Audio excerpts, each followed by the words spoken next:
Je leur envoyai des messagers avec cette réponse. J'ai un grand ouvrage à exécuter, et je ne puis descendre. Le travail sera interrompu pendant que je le quitterai pour aller vers vous. Néhémie 6.3. Après quoi, je me levai pendant la nuit avec quelques hommes, sans avoir dit à personne ce que mon Dieu m'avait mis au cœur de faire pour Jérusalem. Néhémie 2.12. Ces deux fragments, j'ai un grand ouvrage à exécuter, ce que mon Dieu m'avait mis au cœur de faire, nous introduisent dans la grande question exposée de façon historique dans le livre de Néhémie. Il y a trois choses essentielles en vue d'une vie adéquate avec Dieu, d'une vie chrétienne de plénitude. Premièrement, il faut réaliser que Dieu est soucieux de l'accomplissement de quelque chose qui soit digne de lui. Nous n'irons pas très loin sur la voie qui mène à une pleine vie chrétienne ou à une vie avec Dieu, jusqu'à ce que nous soyons frappés et saisis par le fait que Dieu est réellement soucieux de l'accomplissement de quelque chose qui soit digne de lui. Deuxièmement, nous devons devenir conscients de la nature de cette grande chose qui se trouve dans le cœur de Dieu. De quoi Dieu est-il tellement soucieux? Et puis, nous devons être incités à coopérer avec lui. Pour une vie de plénitude avec Dieu, il est essentiel que nous, son peuple, parvenions à saisir ce à quoi Dieu aspire réellement, ce qui sera réellement digne de lui, et, en outre, que nous en soyons si profondément remués qu'avec lui nous y coopérions. Et puis, en troisième lieu, que nous reconnaissions que cet objectif dans le cœur de Dieu et cette coopération de son peuple avec lui implique un conflit très réel et un prix que son peuple doit affronter et être prêt à accepter. Ces trois choses renferment en elles-mêmes les éléments et les traits distinctifs d'une pleine vie avec Dieu, et aucune d'entre elles ne peut être manquante.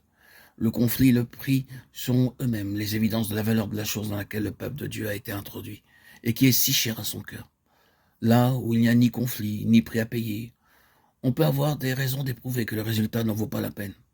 Je pense en tout cas que la manière de voir des apôtres était que le conflit représentait le complément de la vocation si grande et si élevée. Ici, de même, dans ce livre de Néhémie, nous trouvons ces trois choses qui nous sont présentées d'une façon très pleine et très puissante. Ce sont un grand prix, un grand ouvrage et un grand conflit. Le livre de Néhémie, comme vous le savez, et Néhémie lui-même sont une grande illustration historique d'une beaucoup plus grande réalité spirituelle.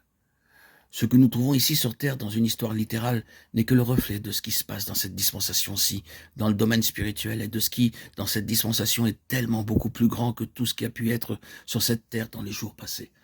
Nous trouvons donc ici ces trois traits. Ce sont la muraille ou sa reconstruction. Voilà l'objectif, l'intention, la chose en vue.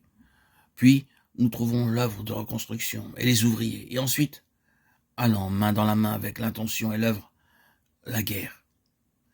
La muraille, l'ouvrage, la guerre, ou en d'autres termes, la vocation, la conduite et le conflit. Ces choses renferment en elles-mêmes ce que nous pouvons appeler maintenant dans le temps présent ou en termes actuels le rétablissement et le parachèvement du témoignage du Seigneur. Car c'est là réellement ce qui se trouve devant nous en ce temps-ci. Ainsi, nous pouvons placer sur toute cette question ce petit fragment, un grand ouvrage. J'ai un grand ouvrage à exécuter, et c'est avec ce grand ouvrage que nous serons occupés, selon que le Seigneur nous conduira.